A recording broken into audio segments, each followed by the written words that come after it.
InstaSnap, good morning, what's going on? I got about 100 question of the days in my camera roll at the moment. So I'm gonna do what I call a machine gun question of the day. If you've been following along a little while, you know what they are. It's where I kind of rapid fire through a bunch of questions at once. Question one, what's the thing that I've purchased that made the biggest difference to my life? Breakthrough experience with John Demartini. Question two, is it okay to hate someone? Yeah, you can hate someone. Nothing wrong with hating someone. Just know that you hate in them what you hate in yourself. People around you are a reflection of you, and what you hate in them, you hate about yourself, and that will hold you back in life, so you may as well love it. Question three, how do you monetize a passion or a skill? Well, you get really good at a skill, and then you ask the question, how can I help other people with this skill? How can I serve people? Can I entertain them? Can I teach them? Can I coach them? Can I guide them? What can I do with them? Can I build them a product? Can I solve a problem? Go and do it, package it. Question four, what are my thoughts on funerals? Oh golly, I'm a bit of a fucking weirdo, eh? I've only been to a few funerals, but the ones that I've been to, I've really enjoyed them, and I've really enjoyed the wakes. Here's why. Something about the death process, when people experience that with a loved one or a family member or someone close to them, there's something about that. When they're exposed to that, they get some kind of realization. And always at the funerals, you see different sides of people come out. Their personas and their masks and their this ego wanting to prove themselves, the dick measuring competition, it just sort of dissipates at a funeral. It's a very different vibe. It's a very different vibe. I kind of like that. It's nice to see that side. Question, whatever number we're up to, how do you do social chit-chat with the in-laws or with groups of people who have nothing in common with you?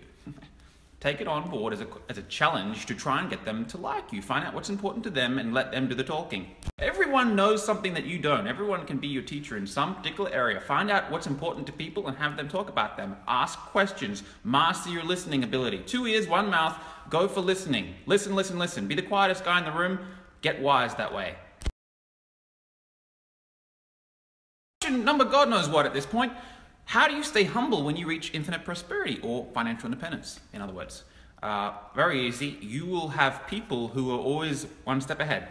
Get a mentor. Have someone who's a mentor that you look to for advice, and balance out your time with hanging out with people who are further than you on the journey, but also you have your proteges, you have your students, you have your people who are before you on the journey, and you'll teach them. You have the friends, you have the family members, you have maybe students, you have people who look to you for advice. You'll have them, and if you keep them relatively equilibrated, you'll be humbled.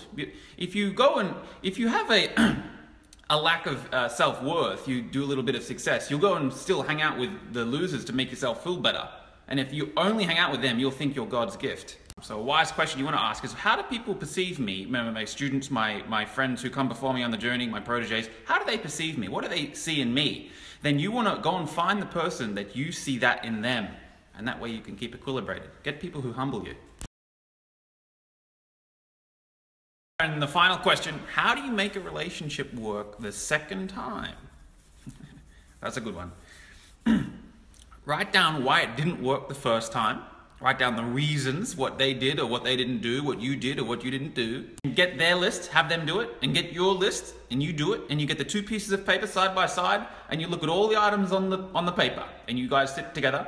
And if there's anything on that paper that either of you can't say, thank you, I love you, and if you do that, I'd still love you and be with you. If you can't say that, then you can try and get back together, but you'll break up again. Or it'll be very volatile, it'll be very rocky, and you will be fighting, clashing, warring, and you'll hate yourself and hate them, and you'll be miserable. Until you can change your perception about what they did or didn't do, and you love it, you've missed the point of relationships. We attract intimate partners into our life to express the parts of ourselves that we haven't owned and loved yet. They're here to get us to love those parts of ourselves. They're expressing it.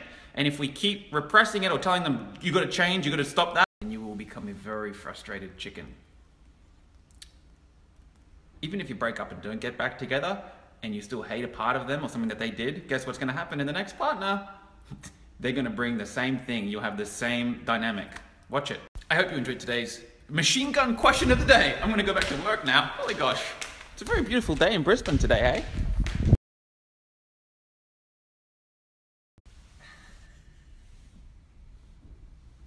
I've quit business I'm just setting up my resume. I'm going back to work. I'm getting a fucking normal job.